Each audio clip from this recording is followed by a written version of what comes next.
So without further ado, welcome again, Uma, and thank you for joining us. So yeah, just to get straight to my first question, as I've outlined, until last year, you were the Executive Director of Women's March Global. Would you say that women's experiences around the world are similar? And how, sort of following on from this question, how can we create an international coalition of women across the globe? So to your question, are women's experiences around the world similar?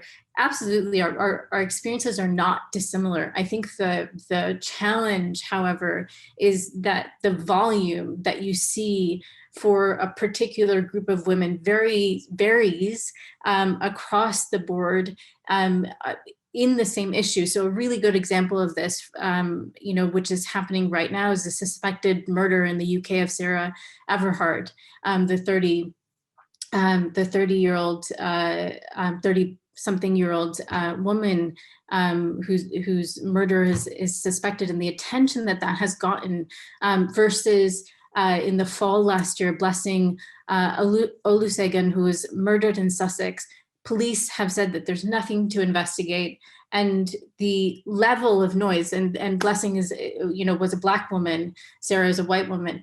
The level of noise for Blessing's case was like a drop in the bucket. Many people don't even know about her case, and the police have said that there's nothing to investigate. And yet we see with Sarah's case that there is a police person that is directly implicated in this case. We see the system literally of violence, that women have to endure. And we see the disparity in the coverage of both of these cases. Why is Blessing's case less important than Sarah's case? Why is her case not even being investigated? Why is it not national attention in the UK? But this parallel is the reality across the globe. We see that the issues that are facing racialized communities and marginalized communities are not brought to the forefront unless they are packaged and paraphrased in a way and they are made accessible to a larger audience, right? And so a lot of the issues that women face, are very, very similar, but we see them as dissimilar. We see them as disconnected because we don't see them as the same thing. We don't see them as the same, issues. It's affecting this person over there.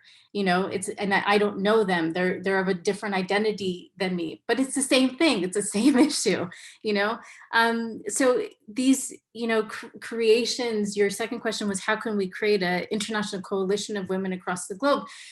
People need to understand and realize that Black, Indigenous, and people of color have been building and leading coalitions across the globe, since the beginning. If we look at the climate change movement, which is a good example, Indigenous people across the globe have been leading the fight in terms of the climate crisis. And yet we know a lot of white people who are at the forefront of this movement, but Indigenous people have been calling out for help and assistance, and raising the alarm for this issue for decades. The same thing with the reproductive justice movement, the same thing with women human rights defenders. So my advice is here in terms of creation of international coalitions, those coalitions exist, but we as a community in terms of the women's rights space need to follow the lead of BIPOC people in this sector, in this space, as activists, as allies, as accomplices, and really make sure that we are not co-opting work that is already done. 90% of the time when we're looking at an issue, I guarantee you that someone's already working on it. There's no need to say, okay, I'm going to create this coalition. I'm going to gather a lot of my friends. Find the person who's doing the work and uplift them, bring them to the forefront. Use your resources to really push their work to the center. And so on the topic of sort of movement and what's happening around the world, I think in a lot of cases when, as you've mentioned, sort of the state or the institutions fail, we sort of turn to activism. And you obviously are a huge activist.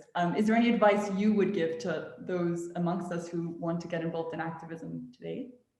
I mean, I think a lot of it would be the same thing that I've just mentioned, which is follow the lead of BIPOC people in this space and do a whole lot of listening. When we come into these spaces as people who are newly awakened to the issues that we are grappling with, as a human race, we tend to want to do something. We tend to want to take action. Action also is learning. Action also is listening. Those are two things that require active participation and your assistance in really taking a deep breath and understanding, taking time to understand the issue, what is being done, the narratives that's being, the narratives that are being spoken, and what is the strategy that people are really building to tackle the issue. I've seen a lot of downfall within the activist space of people wanting their idea to be heard and their idea to be at the forefront. And this is, again, if you are coming from a privileged position, so if you have layers and layers and layers upon privilege, then it is your responsibility, to educate yourself and be active in this aspect of accompliceship. And so the difference, I guess, here, that needs to be pointed out is that an ally is a very, passive person that comes and maybe goes to a march once a year, right, and and shows up and signs petitions. That's great. That action is also needed and also required. An accomplice, however, uses their power and privilege to challenge the status quo. There's a great video on Instagram right now. It's a reel of someone that's kind of, it was a I'm trying to remember, it was a police brutality protest in City Hall of one of the cities in the United States. And there's a Black man that's speaking to the people who are on the city board or the city council. And literally you can see active accomplishment there, because there are two white people who come in front and block him from the other police. And the person narrating this breaks down what accompliceship is in this. They're using their power and privilege to disrupt the status quo. And so in this, in activism, what is required right now, especially with the gravity of the issues that we are facing, whether it's violence against women, whether it's violence against LGBTQIA people, whether it's the oppression, marginalizing and silencing of WHRDs, what is required is accompliceship. I have a really dear friend of mine, Natalia Nana Lester-Bush, who's an amazing EDI consultant in the UK. And one of the things that she has always said is allyship should be costly and not comfortable. If you are comfortable in your activism, you're not giving enough. And it's hard because we feel like we're doing so much. We feel like we're giving so much of ourselves. But we also have, we're sitting, for example, I'm sitting in my, in my apartment. There's a level of privilege in there. I have, a place to sleep. I have food to eat. I have, income coming in. So everything that I do has to recognize those layers of privilege and what I can utilize, in my activism going forward. So I can ensure that I'm really using my privilege to disrupt the status quo.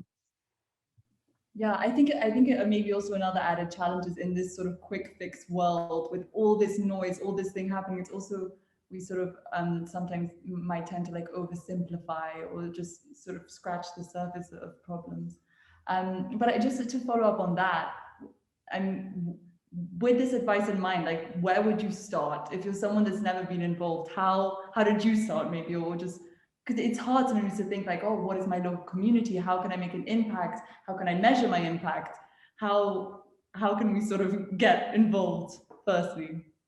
I think, the easiest thing to do is really to, figure out what is the issue that one is impacting you the most, especially if you're a racialized or marginalized individual, and seek out those organizations or groups. I mean, honestly, social media is such a great place to connect with like-minded people, and also collectives that are doing such incredible work. And so they're really easy to seek out and find. TikTok is also a great place, although I'm not on there. It's too intense for me.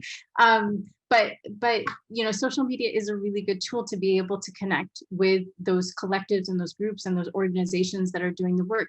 Additionally, again, if you are coming from a position of privilege, and if you, for example, are wanting to get involved in the climate crisis movement, take a moment to really listen in to what the BIPOC people within that space are doing or leading. And there's a great number of lists. You can Google the top 10, BIPOC climate activists around the world, follow them, start to really learn the narratives that they are speaking to, and then start to figure out where that involvement is. They put out, I follow, for example, Vanessa, who is a climate crisis activist, I believe from Uganda, and she puts out calls to action all the time. But one of the things she always says is, the climate crisis was caused by the global north, but the global south faces the biggest impacts. It faces the biggest crises, and yet the global north has yet to really commit, to the level of commitment that is needed to make this change, and so if we're not actually listening to those in the global south that are leaders, but we don't see them as leaders yet because we have deemed that global north still has all of the solutions, we're not doing our jobs, right? We're not doing our jobs as activists. So we need to really take a beat and listen and learn before we engage, before we get active. That is also a part of being active. Yeah, definitely. And just to end sort of this section, I read somewhere about you that the motto that fueled you was Alice Walker's statement, "Activism is the rent I pay for living on the planet." And I really enjoyed that, so I thought that we should share it. It is. I mean, how can we not? How can we not? What is the world that previous generations have left for us? And are we doing anything to better it? We know what the science says. We know the future that we are headed to. We know the food insecurities that we will face. We know all of these facts. If we are not taking action, what are we doing? Literally, what are we doing? Like if I look, for example, in the women's rights space, and you look at this statistic that we will not achieve gender equality, racial equity, for the next 100 years, what are we doing? So if we literally are not actively paying rent to this planet that houses us, that feeds us, that protects us, it's a requirement. It is a requirement. Yeah, but just moving on to sort of an activism that you've currently been involved in yourself. Obviously, you're the campaign organizer of the Free Loujain campaign. So after nearly, just to give a little bit of background, after nearly 3 years in prison, Loujain, forgive my pronunciation, Loujain al-Hathloul was released 3 weeks ago. But this does not mean she is safe or free. So this week, you told me, is especially important as she has a new trial period. Could you tell us a bit about her, why you first got involved in this campaign, and what the situation is now? Yeah, so Loujain is a Saudi women's rights activist. She has been a critical voice in regards to women's rights in Saudi Arabia, but globally as well for the women's rights space since the early 2010s. So really around 2011, 2012, she began her activism, and she has fought for a very long time for civil liberties, the right for women to vote in Saudi Arabia, the end of male guardianship, the right for women to drive. Before she was arrested in 2018, she was working to open a shelter for the victims of domestic violence in Saudi Arabia, and that dream was never actualized because of her arrest. So one of the most visible campaigns that Loujain was participating and leading was the Women to Drive campaign in Saudi Arabia. And so she was, she filmed herself the first time driving from Abu Dhabi because she had, a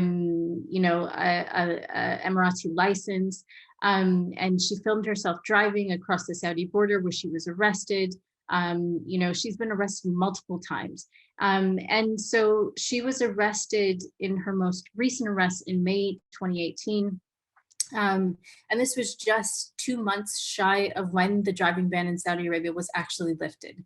So before the driving ban in Saudi Arabia was lifted, and this driving ban was touted as like a huge reform in Saudi Arabia by MBS, Mohammed bin Salman, the Crown Prince, went on this great PR tour. He met with Oprah and lots of other key figures.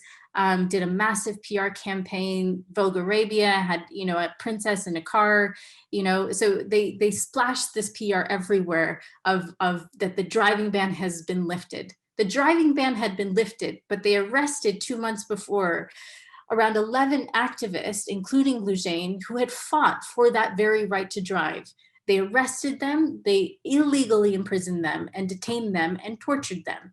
Loujain was tortured in prison in the first stretch of her imprisonment. And the charges against Loujain were not brought until much later in her imprisonment. So she was illegally imprisoned for nearly 2.5 years before the Saudi authorities even brought charges against her.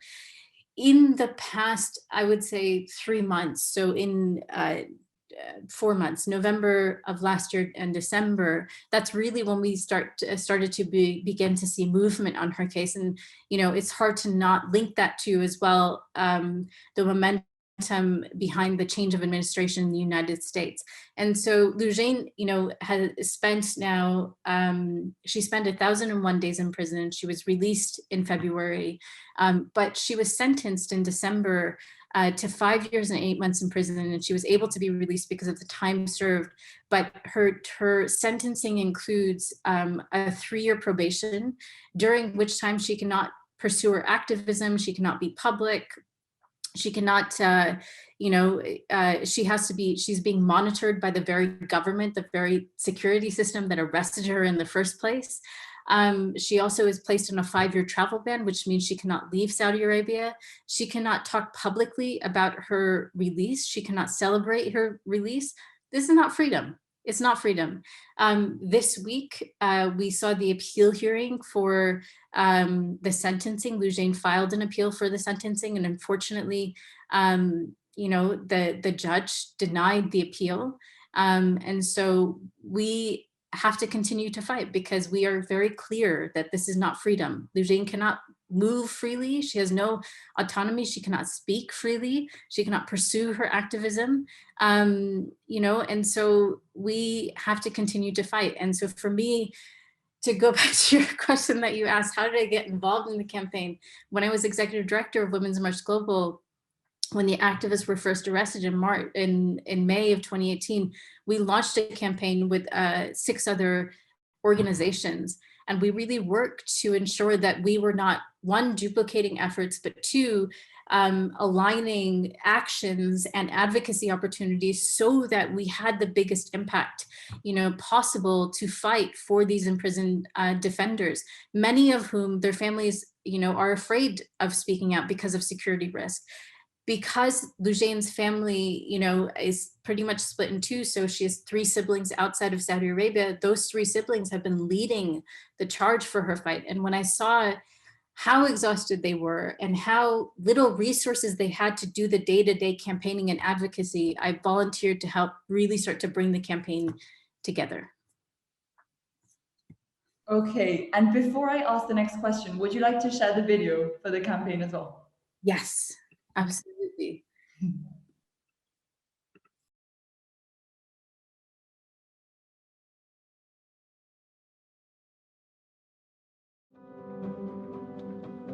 Have you ever met Loujain before? No, I haven't met Loujain, unfortunately. I have met Loujain. I met her in Riyadh, at her house. No, I have never met Loujain, although I would love to one day. I have met Loujain multiple times. The first time I met her is in Beirut. I have never met Loujain. I have not met Loujain, but I know of her. And when I started working at Civicus, it was within weeks of her detainment. And her case from that moment stayed with me.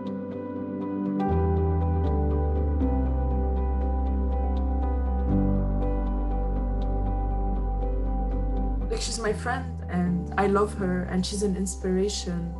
Like, it's so unjust what happened. And how should we show feminist solidarity if we don't do things, right?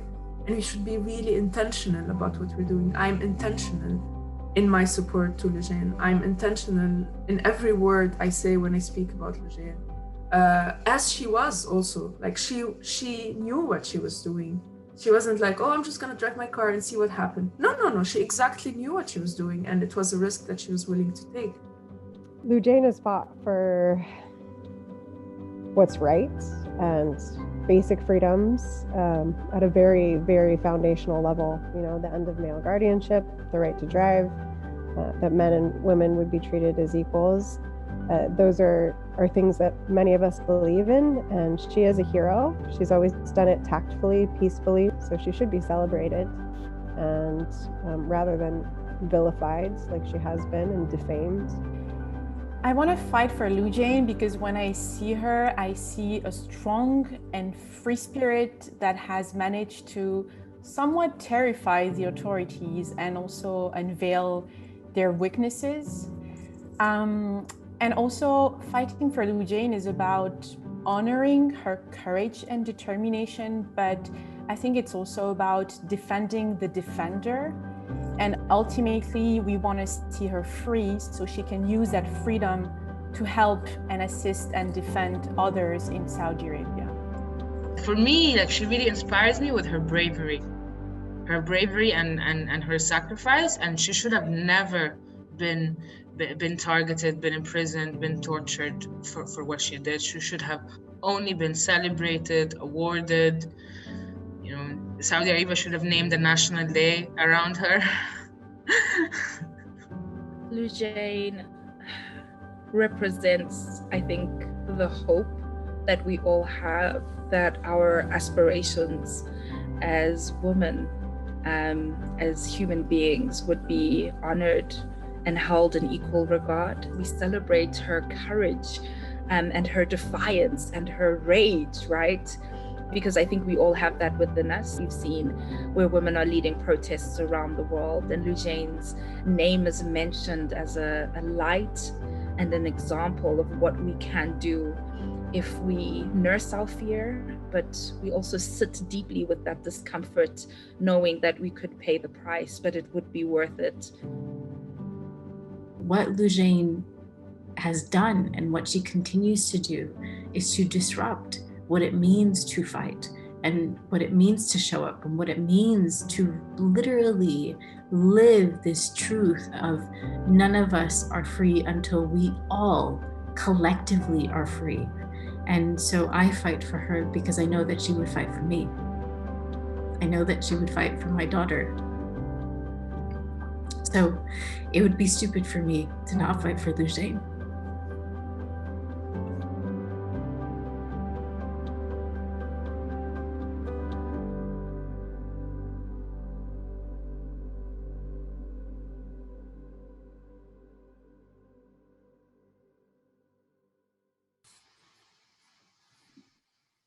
Wow, I just want to let that sink in a little bit. That's incredibly powerful. Yeah. Yeah. Yeah, it's hard to speak after that. There's you know, this thing that all of the women that you see in the video are so incredibly inspiring. They use their privilege and their access to power to really push for change in regards to women human rights defenders. But one thing, you know, Ines, for example, said this thing that's so key: defending the defender. So many times we talk about women human rights defenders and those that are on the front lines of change, those that are on the front lines of literally changing democracy or changing policy, or highlighting an issue and putting their voice out there in a way, you know, that it's so unmistaken. If you look, for example, at the farmers' protests in India, everyone knows the name of Nodeep. Everyone knows that she is a Dalit activist who has pushed so much for that information to be brought to the forefront of what is happening not only in Dalit communities, but also farmer communities, you know, and this aspect of like, we cannot just leave these defenders out there on their own. We have to defend the defenders as well, you know. And then what Masana said at the end always, you know, causes me to choke up a little bit, this aspect of, you know, that what we dream of as women, what we want as women would be held in equal regard. And we know so many times that it is not. We know so many times that, you know, it is a consistent fight for women, regardless of you know, of what that fight is, whether it's race equity, whether it's gender equity, whether it's pay equity. There are so many fights to be had. And so, you know, it really, if you had to boil all of kind of what I do down into a sentence, it would be what Masana says, is this fight to ensure that what we desire and what we dream of, and, you know, the right to our human rights as women and as people, is held in equal regard, you know, and that is ensured. And you know, when we talked about the beginning about the different sort of weight that is given by activists and by sort of the public to different sort of huge injustices that happen, what was it like for Loujain? Like, do you feel that she did? I mean, clearly by seeing this video, there are a lot of people that care about her deeply and have followed her journey. But do you feel that it was more or less than what you expected, that the response from women and the community sort of worldwide? I think that people look at what has happened to Loujain and they recognize that it can happen to them. You know, the only thing separating, for example, me from that is that I happen to live in a country where I say this, you know, I can challenge things democratically. If I push it too far, then I could probably be arrested and be in prison, et cetera, et cetera, et cetera. Not, of course, to the extent that Loujain has been, but there's very little that separates us in terms of that fight for equality and our fight for our rights. In terms of the expectation, you know, we see that thousands and thousands and thousands of people, you know, there is a movement that is behind Loujain. I think where we are disappointed is with the international community, you know, and when I mean international community, I mean governments and member states, you know, at the United Nations, and their response. They literally are making a choice to negotiate and sell human rights off the table when they continue to do business with a government like Saudi Arabia that is hell-bent on you know, violating human rights at every turn. So there's a deliberate choice there that governments are making, and there is so much frustration and disappointment when we're speaking with them, as you know, because that is a choice that they are deliberately making, and they could choose differently. You know, it could be a different choice. So, yeah. Amongst many comments saying very inspiring, amazing, thank you for being a beautiful human being, we also have, I mean, so as someone put it, what you described very eloquently is the difficulty in understanding human behavior and accepting recurrent human mental archetypes. In your experience, if you had to use 3 words which you could encourage people, through which you can encourage people to participate, to take action, and to become better human agents, which ones would you pick? Wow. Oh my God, I feel like I should have prepared for this question. This is a great question. 3 words. Listen, not hear, but listen. Empathy. And oh my goodness. There's so many words to choose from. So listen, empathy, and solidarity.